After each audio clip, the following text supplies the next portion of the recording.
Hey, hope you're doing okay. It is Sunday, 17th of October, 2021, episode 153. Good God, will Mark ever stop talking about his things? The answer to that is, of course not. I talk like I'm paid by the word.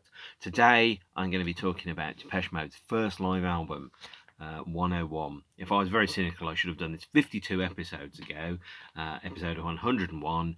But I'm not so cynical. I'm just making this stuff up as I go along. Much like Indiana Jones in Raiders of the Lost Ark, where someone says, "How are you going to do this?" And he goes, "I am. No, I'm making this up as I go along."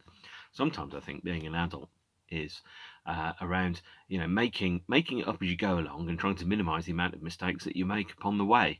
I don't. If anyone ever had one of those things where, like, I saw a thing on Twitter where somebody said by the age of 30, you should have, like, financial security and a partner and enough money in your pension plan and a mortgage and a car and a unicorn and possibly a talking coyote. And I'm like, really?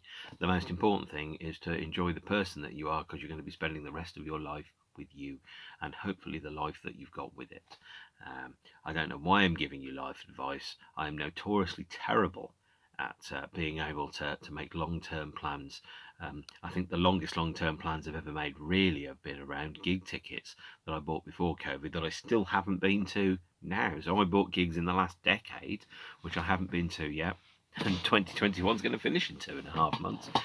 Pretty strange, really is. So today, talking about the first Depeche Mode live album properly. There are a couple of live Depeche Mode releases that were fairly high profile. The band got a reputation for being very good live, and you might think, oh yeah, so it's three guys on keyboards and another guy dancing around at the far end of the stage, and that's not necessarily a very good live experience. I think I saw Depeche Mode for the first time in 1990. And over time, I think, and by 1990, they clearly got to handle it. They become very, very good at live performance, where actually the focus of the attention often wasn't on the stage, but it was on the audience's reaction to what was happening on the stage. Now, I don't want to sound like one of those guys that took that photograph or saw that photograph of David Bowie at Milton Keynes in 1983 and went, "Oh, look at that, no mobile phones." And I'm like, well, dude, nobody had a mobile phone in 1983. You had to be in the moment. And if it had been 1983 and everyone had mobile phones with cameras in, you damn well guarantee everyone would have had their cameras up. Stop being nostalgic for a time of human history where things could be pretty damn shit. And let's not forget, if you wanted to like a band, you had to actually own the records or have friends that own the records, as opposed to going onto YouTube or Spotify, looking up the song and then deciding whether you liked it or not. Being a Depeche Mode fan involves an investment. And so when I got into them in 1987, 1988, I was on pocket money. The albums I bought by virtue of the fact that they were cheap. The singles I bought by virtue of the fact that they'd fallen out of the charts. And the albums I didn't own, I taped off friends of mine that had them. And between all of us, we had maybe one pretty good record collection. Luckily, the bits that I bought first are the ones that I feel most attached to. So, my mates that had Megadeth albums, for example, have probably still got Megadeth albums and probably love them more than the bands I really love, including, of course, Depeche Mode. The first major Depeche Mode live release, which didn't come out but was meant to come out, was the 1982 Live at Hammersmith Odeon VHS, which was advertised as coming soon in the band's fan club magazine. Instead, the show was broadcast on Swedish television. Most of the show was released as the B-sides to these 3 12-inches here. Get the balance right, everything counts, and Love in Itself, recorded at the Hammersmith Odeon on the 25th of October 1982. If I was more cynical, I could go 39 years today and do it next week, but I'm not. I just do stuff whenever I feel like it. So Depeche Mode grew their live reputation through playing live a lot, having a lot of radio broadcasts, a lot of TV broadcasts, playing a lot of shows. It wasn't unknown for them to play 100 shows or maybe 50, 80 shows a year in the 80s. And obviously the album 101 is based upon the fact that that was the 101st show of the tour, but I'm jumping ahead of myself. The second relatively major release, which most people know, is Live at Hammersmith Odeon, 1984. Here's a bootleg LP of the BBC transcription disc. This show was also sold by mail order from one of the band's outlets, so you could get the full mixing disc version of the show, well, apart from maybe some of the encore. there. So, you know, Depeche Mode's reputation as a sterling live act was coming along leaps and bounds. And then in 1985, we saw the release of the still bafflingly only available on VHS, The World We Live In and Live in Hamburg. And very recently, Depeche announced that instead of putting out Live in Hamburg on DVD, we are going to be getting quite soon £89 box set of the 101 album with 2 CDs, 2 DVDs, and a Blu-ray. But of course, if you've been buying the records as you go along, you have the 2 DVDs, you have the 2 CDs. What you don't have is the book, and what you don't have is the Blu-ray. And the Blu-ray announcement is going to contain 3 previously unseen live performances, and the minimum price I can find for the Blu-ray of Depeche Mode's 101 at the moment is £28.99, which is, with all due respect, fucking ridiculous. It's a stupid price for a Blu-ray, and I think if you ask the Depeche Mode fan community, would you rather have a full-length release of Devotional on Blu-ray or LP, or would you like to have Live in Hamburg on any format that's not Laserdisc and VHS? Or would you like to have Depeche Mode's 101 on Blu-ray? I don't think most people would go for 101. Sorry guys, you wouldn't. I want to hear and see stuff that I haven't seen before. I don't want to pay nearly £30 for Blu-ray versions of 3 songs which I haven't previously seen, and everything else looking as spick and span as it did when it was first shown at the cinema in 1989. So I'm jumping ahead of myself. The band went on tour in 1987 and 1988. Here's a tour program from the Music for the Masses tour, which I didn't go to see the Music for the Masses tour. I saw the tour program and bought it for, I think, according to what's written on here, in pencil, £1.50. Which was £1.50 well spent. All these lovely photographs here from Anton Corbijn. Some Anton even taking photographs in colour, which is, practically unheard of. I don't know. So here's some photographs of some moody millionaires sitting and waiting in various places. Alphabetically, Dave, Martin, Alan, and then probably in terms of overall importance to the band and contribution, Fletch, quite possibly the most useless man in pop. Sorry, Fletch. As far as I'm concerned, you played bugger all instruments, and you've been barely audible, if at all, over the past few years in the band. And I'll get to that later, but it becomes more and more apparent with the passing of time how little Fletch does on stage, and probably how little he does in the studio as well. I think his role in the band at the moment is probably more like a kind of like a strategic advisor who does things like choose cover art, mixes, running orders, videos, tour dates, t-shirts, that type of stuff, whilst Dave and Martin concentrate on the music and the songs. And of course, Alan leaves in 1995. So we have Depeche Mode's first live album, released in March 1989. Here it is, 101. This was recorded at the last show of the Music for the Masses tour, which I think is the 18th of June 1988 at the Pasadena Rose Bowl in California, on obviously a screamingly hot day. It was the last show of the Music for the Masses tour, the 101st show of the tour. I think they got their title from an interview with Richard Blade from K-Rock, who described the show as Show 101. And they thought, oh, that sounds quite good, we'll use that. An alternate title that perhaps the album was originally planned on having was A Brief Period of Rejoicing.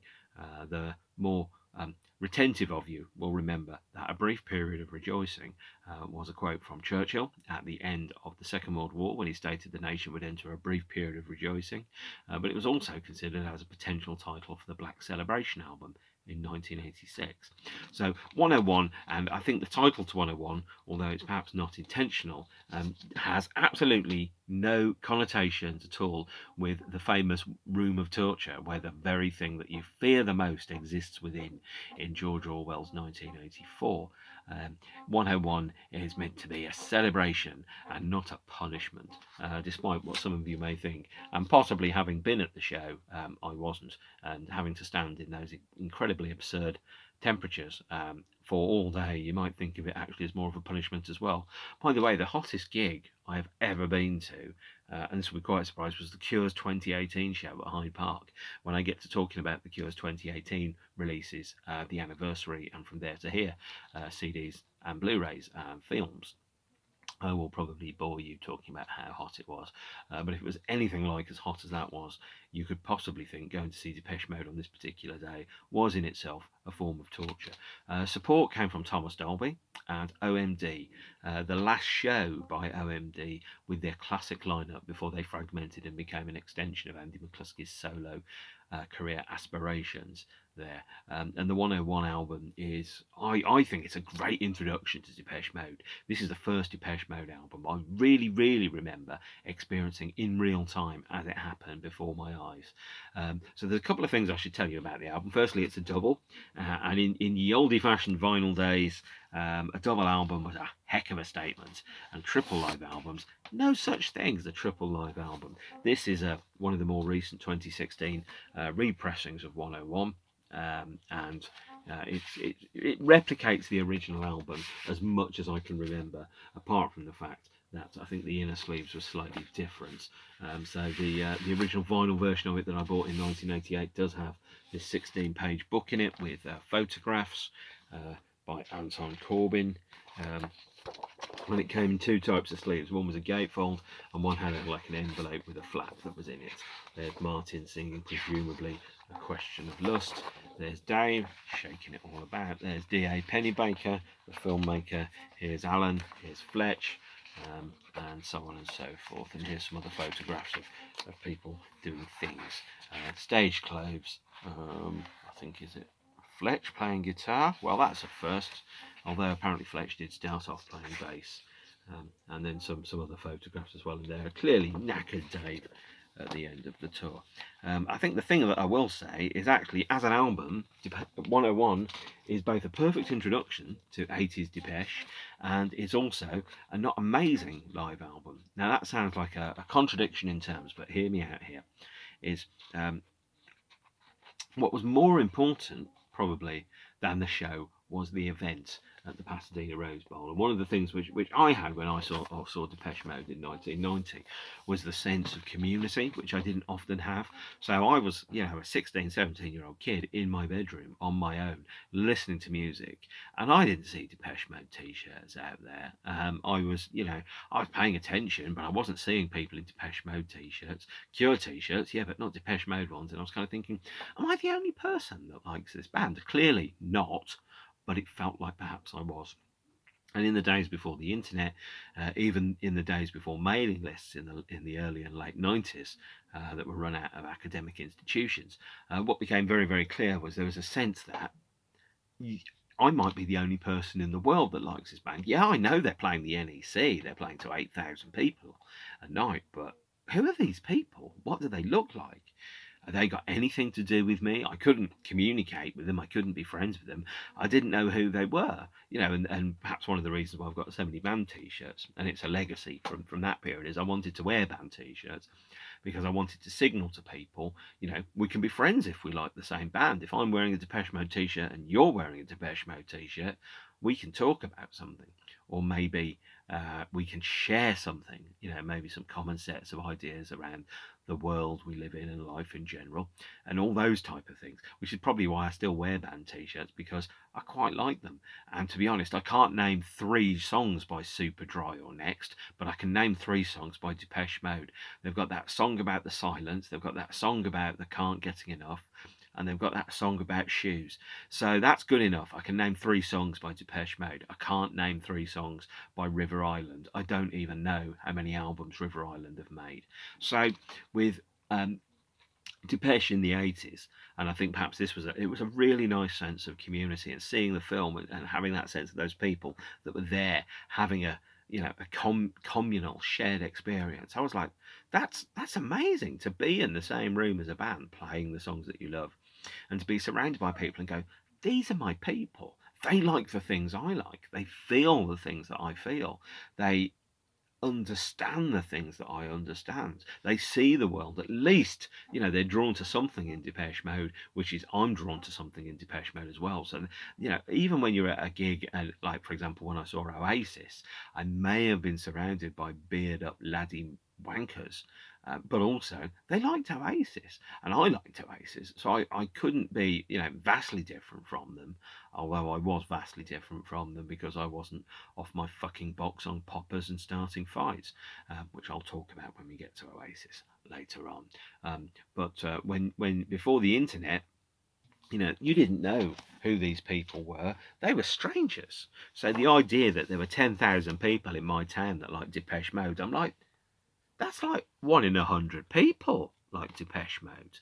The idea that someone could drive from Leicester or Northampton to see them, and actually probably only 1 in 200 people like them, and maybe actually it's only 1 in 400 because they're taking their girlfriend or their wife in the girlfriend and wife capacity, and then you'd end up going, okay, so it's still 1 in 200 people like Depeche Mode, so I can't be that alone in the world. There was a sense of comfort in being at a Depeche Mode show, and the idea that there was since there was no community apart from letter writing to people whose addresses you got in fanzines, there was no real community unless you saw somebody and they went to the same club and they wore the same t-shirt or they danced to the same songs that you did in a nightclub if you were the kind of person that went out. And when I started going out in 1988, 1989, I had to force myself to be sociable. I was terrified by all forms of human interaction, and sometimes I still am, and I've forgotten how to people during lockdown. But at the same point, you kind of have that feeling of, okay, so these are people that share things with me, even if it's just musical taste. That's still something, and I'll take that with both hands. So I think the event of Depeche Mode playing to 66,000 people in Pasadena in California was far more important than the performance itself. The fact that all these people were there and they were all there for one thing and they all liked the same thing, that was far more important, that communal sense of community and connection to other human beings that were strangers with shared ideas and feelings and shared tastes was really important. So 101, I think, was a celebration of that. It was also, I think it might have been the band's first show in what was a stadium. So when I started being a fan of Depeche in 1980 something, I forget which exact year, the idea of being a fan of Depeche was that, well, they're playing Pasadena Rose Bowl and they're already a stadium band, which to me seemed a little strange. No, I couldn't conceive, because the idea of going back 4 years in time to 1984, I would have been 11 then. I wouldn't have known. I wouldn't have had a clue. I saw that picture of Bob Marley walking down the side road of Birmingham Odeon when he was going to play Birmingham Odeon, I think in 1976. And the idea that someone like Bob Marley would walk down a street in my town seemed ridiculous. The idea that there were bands in my town that made records or appeared on Top of the Pops, and I could buy those records from shops. And then, as it later turned out, that I was friends with friends of people that were in bands that were on top. And I'm like, this is absurd how this happened. And at the same time, it was totally normal because I was growing up in Birmingham. So to me, people like Geezer Butler, people like Rob Halford, people like, Robert Plant, for example, they all were in and around Birmingham a fair bit. Led Zeppelin, Judas Priest, Black Sabbath. They were local bands. Napalm Death shared the same rehearsal studios that I did. And I, saw one member of Napalm Death nodding his head appreciatively to the racket that we were screaming out one day because they were coming in after us. It was quite an experience. But the concept of Depeche being a stadium band, they were already there in my mind. So to my mind, they were these aloof, unavailable, untouchable acts, which were absolutely enormous. So the show itself was filmed by D.A.Pennebaker. D.A.Pennebaker, by the way, also shot the Bob Dylan film, I think it's called Don't Look Back. And the idea was that Depeche wanted to create a film that was a documentary of the tour that captured a moment in the life of the band and the band's fans. And they had the concept that they would bring into the film a series of fans that they would select to win a competition that would then be driven across America towards the last show and would follow their experiences. They were picked up from various places in New York or wherever, heading towards California, kind of like a pilgrimage to see Depeche on their last show. And that was pretty much the birth of reality television. So if you watch 101, I was hoping for something very different from what 101 is as a film. It's a film about with three basic plots that all kind of revolve around each other, and neither one of them, by the way, is executed particularly satisfactorily. There's the documentary of the show and life in the band, which is a little bit formless. There is a documentary about the life of the teenagers as they travel through America towards the show. And then there's the recording of the concert itself. And D.A.Pennebaker said we were never filming a live show. So D.A.Pennebaker, I think, also filmed the Ziggy Stardust and the Spiders from Mars 1983 film that was shot in 1973. He shot the big Bob Dylan film. So Depeche were bringing him to try and create an air of, because remember that those two films, the Bob Dylan and the David Bowie, were at that, the peak of a band's ascendant. So they were relatively fresh bands. Depeche were 8 years old at this point. They were still relatively young, probably about the same step in their career that Bowie was when he broke up the Spiders from Mars in 1973. And the idea being is that he'd capture this intangible, untouchable, unknowable element of what it was to be a Depeche Mode fan in the 80s. There is a fantastic movie about being a Depeche Mode fan and how the band have informed and enlightened and spoke to people during the course of their lives. That film is not 101. That film is by Jeremy Deller, and it is called The Posters Came from the Walls, and features a lot of interviews with people that listened to bootleg Depeche Mode cassettes behind the Iron Curtain before communism collapsed in 1990 and 1991. 101 seems to me more like the very first example of reality television that you've got, where you've got an unscripted environment, people that are chosen to be on camera and on film as they live their lives, as they go through an event through their lives, very similar to Big Brother on wheels. Maybe it should have been called Bus Brother. And the idea being is that you would experience whatever those events are as they unfold in front of the camera. And there's no script around it, which means that by its very nature, those scenes are unfocused, and there's no opportunity for, unlike in things like Big Brother, First Dates, Dragon's Den, there's no opportunity for a narrative or a conclusion, because really the narrative and the conclusion is they arrive in Pasadena, they watch Depeche Mode, they dance about a bit, they sing about a bit, they probably have a drink. It's not exactly the great conclusion, which is you either get kicked out of the Big Brother house, or you have a experience, or you fall in love on the camera eye, or anything like that. There's none of that. 101 is just a gang of teenagers in various degrees of being loudmouthed and having terrible hairstyles from the 80s, finding out that their partners are cheating on them, or finding out that they're not, and getting on a bus and driving across America as the bus driver gets lost in the highways, byways, and suburbs of various towns. And it sounds like I'm kicking it. I'm not. There's a great film to be made out of the 101 concert. It's not the film that was made. And the Depeche Mode documentary part of it was not as revealing as perhaps it might want it to be, and it didn't delve deep enough. There's a fascinating movie to be made about what impact does being successful, being famous, being recognised in towns you don't even know exist. What does that mean? Those are kind of fairly important things. And there's a really interesting film to be made about what was it to be that person in that band at that time. Again, 101 isn't it?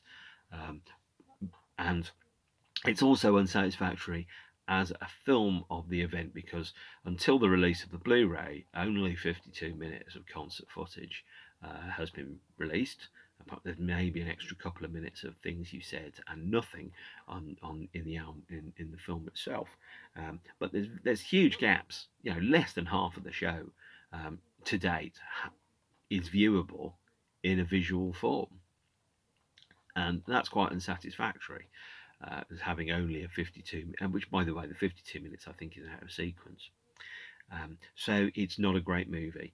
It was released on VHS, sold well. Released on DVD, I don't think that sold quite as well. I seem to remember somebody at work for the band saying quite openly, why aren't you buying this when it came out on DVD? And now, 33 years after the show, what better thing to do than to release it on Blu-ray in a box set for 100 quid where you already own 4 of the 5 discs? So let's go through the DVD of 101. Just open up the packaging here. Again, that looks oddly familiar. That looks familiar too. We've got the discs here in a tray. Oh, that's exciting. Come and have a look at my discs. And again, you've got a slightly reconfigured version of the photo booklet alongside that. I did have, by the way, as when I was younger, I did have this Mode USA t-shirt. I loved it to bits. It was an XL. I was definitely not an XL at that point. I wore this t-shirt. It was orange and blue, and I think it was, you know, discounted in HMV for something like $3.99. And I wore it until it literally fell apart. And I'm still wearing a Depeche Mode t-shirt now, 30-something years later. It's good to know that I am reliable and dependable, or depending on your point of view, boring. If you think I'm boring, you won't have made it this far into the video. The first single that was released from the album, 101, was a live version of Everything Counts. And Everything Counts is available in the heavily edited form on a 7-inch single with all the intro stuff taken out and the intro kind of like sliced down and a fade.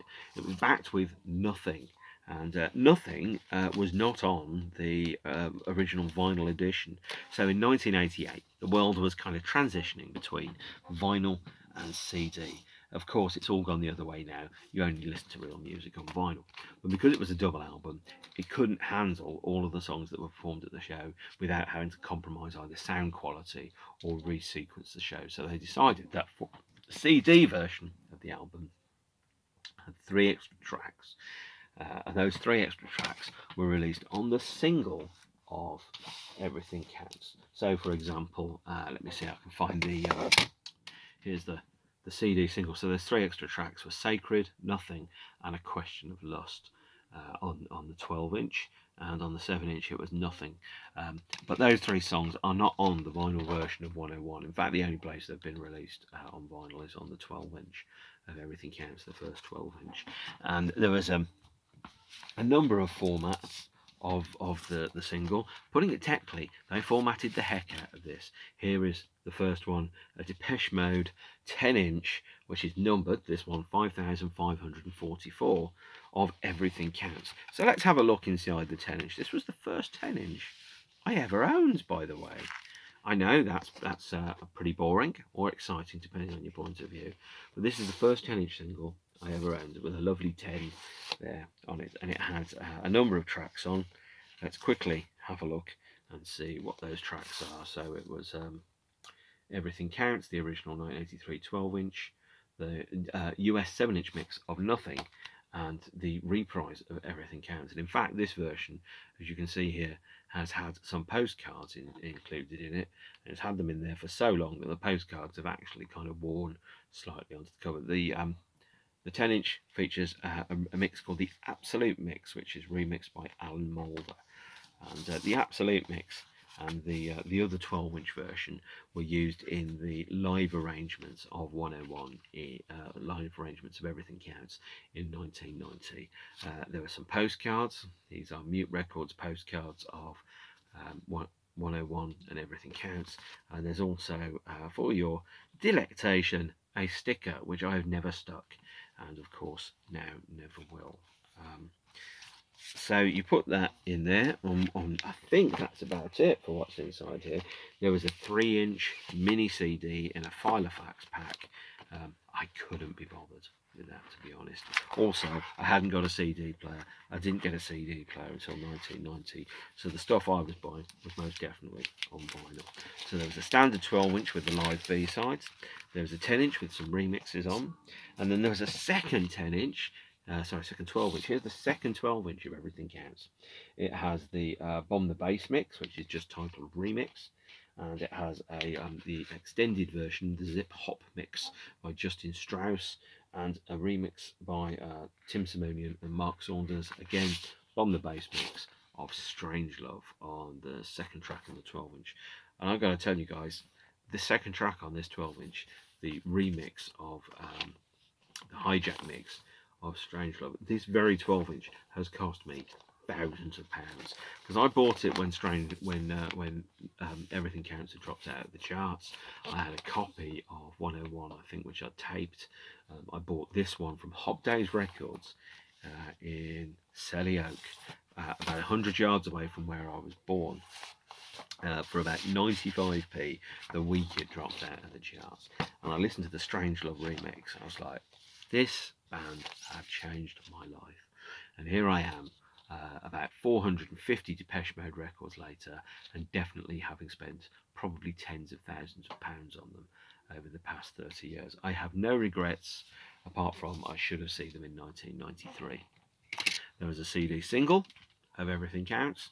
Here is the reissue version, which came out in 1992, which has all of the exclusive remixes on. So the Strangelove mix, the mixes of Everything Counts by Bomb the Bass, and the Absolute mix as well as the 4 live tracks when the band reissued all their CD singles.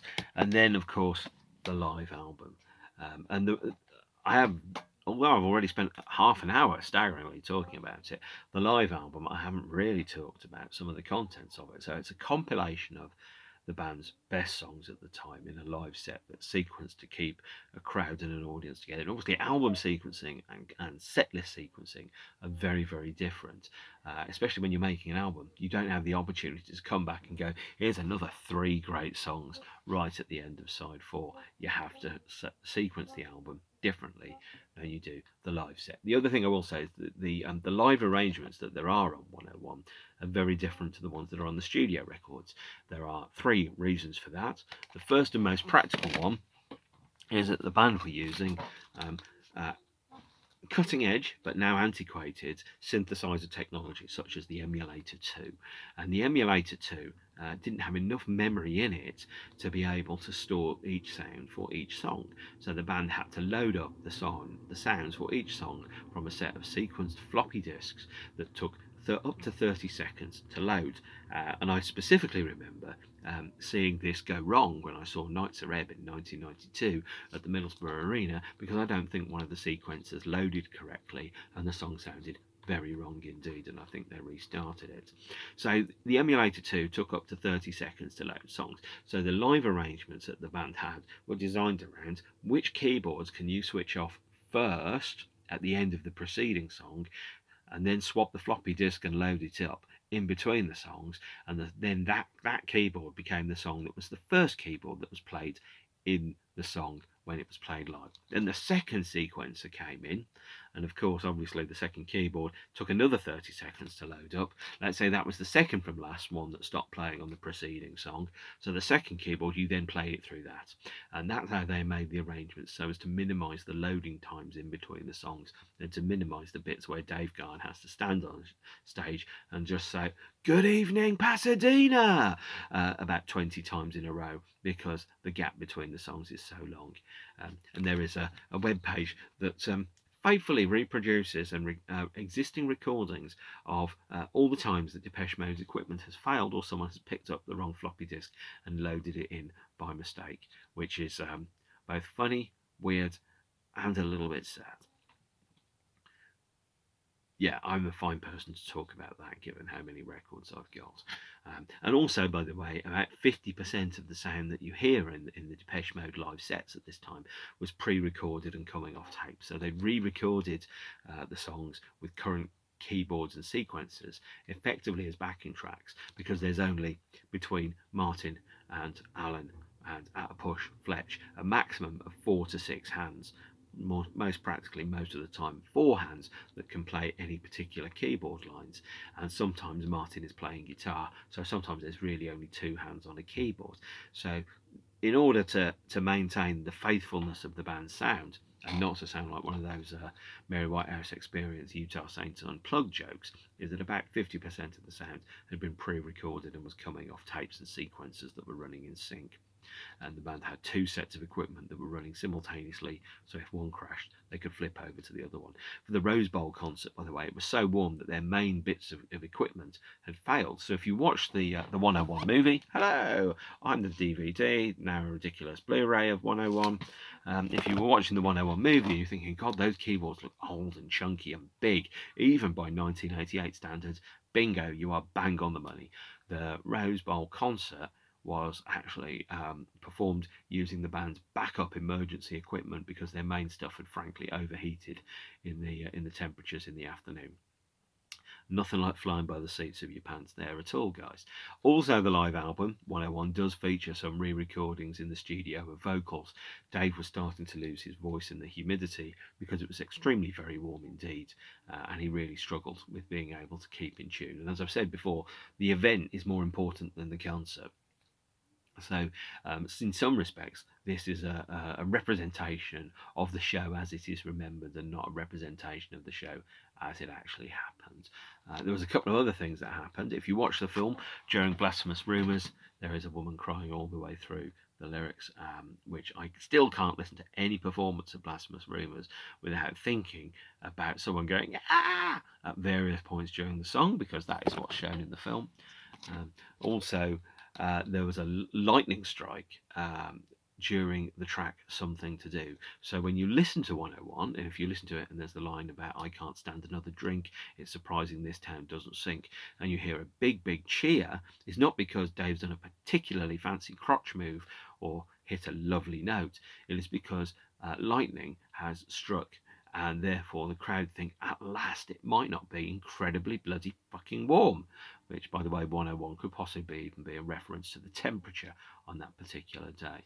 So that's where we are with 101. There is, I think it's a great album. Opened my mind, changed parts of how I live, and expanded my horizons musically. And I listened to it and I thought, bloody hell, this band are fantastic. Obviously, I'm listening to the best of the band's 80s output. And if you had to rank the respective Depeche Mode decades by the quality of their output, I'd probably put the 80s at second, the 90s first. I'd then probably put the 10s, although they only did 2 albums in the 10s. I'd put the noughties third and the 10s, which means, although it sounds like I'm saying that Depeche Mode have got worse over time, they haven't. They've been really good, but they don't do as many records as they used to. And they actually, by the way, have now released, or have announced, there will be 16 solo Depeche Mode LPs released by the end of this year. And there are 2 which I need to mention, because at this point, in February 1988, Alan Wilder released an album called Hydrology, and also in 1986 he'd released one called 1 and 2. If you don't know this stuff, it is hard to get hold of now. Sorry, not my problem. Mute should put it back in press. But Hydrology contains effectively 3 long, almost side-length instrumental tracks, which are, sometimes 16, 17 minutes long. By Alan, and really what they sound like are great lost instrumental Depeche Mode B-sides from that period, heavily influenced by Philip Glass and Michael Nyman, and also heavily influenced by the sonic textures that you've got in some Depeche B-sides, such as, for example, Christmas Island, Agent Orange, Pimp, those type of things. So if you're thinking, I really want to listen to some songs that almost made Depeche Mode instrumental B-sides in the late 80s, this is an absolutely great album to get. Vinyl copies of this now cost like £100, because at the time it wasn't very well publicised. It was released with no interviews, just like a little note saying, Recoil is Alan Wilder from Depeche Mode, and most people didn't even know it had come out. Naturally, I got it. That was, by the way, 1, 2 and Hydrology, first 2 Depeche Mode solo albums to be released. The third one came out in June 1989, and I absolutely adore it. This will surprise you. It is called Counterfeit by Martin Gore. It's a selection of cover versions of his favourite songs from his record collection. And no member of Depeche Mode... Oh, that's a rude thing. I forgot there that you could see a little bit of minge. And no member of Depeche Mode apart from Martin appears on this. Now, I did mention, I think previously, Christmas 1987, Depeche released a fan club flexi disc, which was free with their fan club magazine in December 1987, with a cover version of Sparks' Never Turn Your Back on Mother Earth. It is the only Depeche Mode recording which I don't think has been released on CD so far that has been officially released. Even their cover of Heroes in 2017 is on the Absurd Mode box set. But Never Turn Your Back on Mother Earth, the flexi disc, is a solo Martin Gore demo, and he then went into the studio after the Music for the Masses tour and recorded 6 of his favourite songs from the 80s for the Counterfeit album. And those songs are Compulsion, In a Manner of Speaking, Smile in the Crowds, Gone, Never Turn Your Back on Mother Earth by Sparks, and the old blues standard Motherless Child. Yeah, there you go. Apparently these are deep cuts, great songs. I really liked it, actually. I thought it was a great record when it came out, because obviously, although a cover versions album is the last bastion of the creatively bankrupt, Martin, I think, just wanted to record some songs that he really loved in his spare time. And he was also writing the songs for Violator. And obviously he didn't put any of his solo compositions onto the albums in his own name, although that will change in due course. I think of Counterfeit, I rate it very, very highly. Again, it sounds like a series of absolutely fantastic Depeche Mode cover versions. And Depeche covered Route 66. They played I Like It and songs like that live. Previously, The Price of Love by the Everly Brothers back in the early 80s. They'd done Route 66, which was in the 101 film. So they've always had a choice of an astute cover version. But here, Counterfeit was really just like a selection of cover versions, which could have been Depeche Mode B-sides, but weren't, because Depeche Mode had more than enough tracks for B-sides as it was. I absolutely love Counterfeit, rate it highly. And here is the CD edition, which is considerably more affordable than the vinyl version. Again, it's only 6 songs, comes in a lovely shade of orange, and I recommend it highly. So that's the wrap up really for Depeche Mode's 101. It's a great album. I love it. It always takes me back to the summer of 1989 and listening to my vinyl copy, and just thinking about, I didn't know I was lucky or unlucky. I was just a kid. This was my life. This was my normality. And realising now, kind of looking back at it and going, there are a heck of a lot worse times to have been alive than 1988. Although that does make me sound very much like Homer Simpson going, you guys don't know Grand Funk? The completely competent drumming of so-and-so, so-and-so, the above average bass playing of Jelly McKnock and all that type of stuff. But, I am who I am. I don't know how I've got here, or more correctly, you can't know where you are unless you remember how you got there. And all these records tell a story in my life around who I am and how I have become who I am. And none of the records have apologised, God damn it, for doing what they did to me. Actually, I won't get anything if I demand an apology from anybody. No one's going to say, look, I made great records in the 80s. What, do you want me to apologise for that? No, absolutely not. My life is at a place where I am staggeringly lucky, I think, and my life has turned out to be pretty much, if I could design the perfect life for me, my life now would be probably about 98% what it is. The only things I've changed were things about health, hair and money, and those are not things that you can really influence in a dramatic way. Right, don't know what I'm going to be talking about on my next episode. I know it's not going to be on Wednesday because I'm going to see a band on Wednesday. That's exciting. But if you've got something which you want me to talk about, do put a comment down there. I will put links to the versions of 101 that exist on YouTube, some remixes, some live stuff, and hopefully, as Jerry Springer, you always used to say, take care of yourselves and each other, and I will hopefully see you all again soon. Stay beautiful. Bye.